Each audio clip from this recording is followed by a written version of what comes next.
ఉపాధి హామీ పథకంలో గాంధీ పేరు తొలగించడంపై తెలంగాణ కాంగ్రెస్ పోరుబాటుకు సిద్ధమైంది. రేపటి నుంచి 4 రోజుల పాటు in charge Meenakshi Natarajan, TPCC chief Mahesh Kumar Goud 5 ఉమ్మడి జిల్లాల్లో పర్యటించనున్నారు. ఉపాధి హామీ పథకం లబ్ధిదారులతో 4 రోజుల పాటు పర్యటించి కేంద్రం తీరును ఎండగట్టాలని టీపీసీసీ నిర్ణయించింది.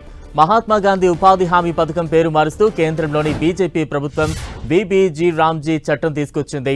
ఉపాధి హామీ పథకానికి గాంధీ పేరు తొలగించడాన్ని నిరసిస్తూ దేశవ్యాప్తంగా కాంగ్రెస్ ఆందోళన చేపట్టింది. ఇప్పుడు అన్ని రాష్ట్రాల్లో ఉద్యమం ఉధృతం చేయాలని ఏఐసీసీ ఆదేశించడంతో తెలంగాణ కాంగ్రెస్ కార్యాచరణ సిద్ధం చేసింది.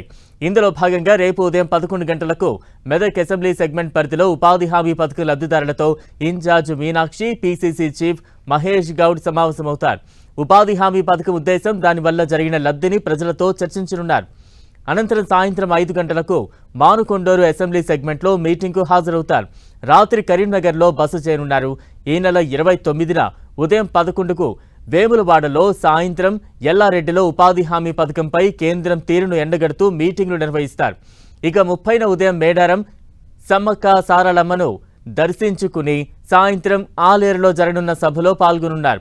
చివరి రోజు ఈ నెల 31న ఉదయం నకిరేకల్లో ఉపాధి హామీ లబ్ధిదారులతో మీనాక్షి నటరాజన్, మహేష్ గౌడ్ సమావేశమవుతారు. అదే రోజు మధ్యాహ్నం ఉపాధి హామీ కూలీలతోనే భోజనం చేయనున్నారు.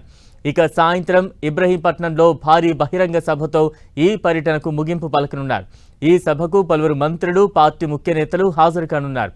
మున్సిపల్ ఎన్నికలకు షెడ్యూల్ వచ్చిన నేపథ్యంలో ఉపాధి హామీ పథకానికి గాంధీ పేరు కొనసాగించాలని చేసే పోరాటం రాజకీయంగా ఎన్నికల్లో ఉపయోగపడుతుందని హస్తం పార్టీ అంచనా వేస్తోంది. మరోవైపు ఫిబ్రవరి 3 నుంచి ఉమ్మడి జిల్లా కేంద్రాల్లో భారీ బహిరంగ సభలకు సిద్ధమవుతోంది కాంగ్రెస్ పార్టీ. ఈ క్రమంలోనే హైకమాండ్ నిర్ణయాలు మున్సిపల్ ఎన్నికల్లో కలిసి వస్తాయని టీపీసీసీ భావిస్తోంది.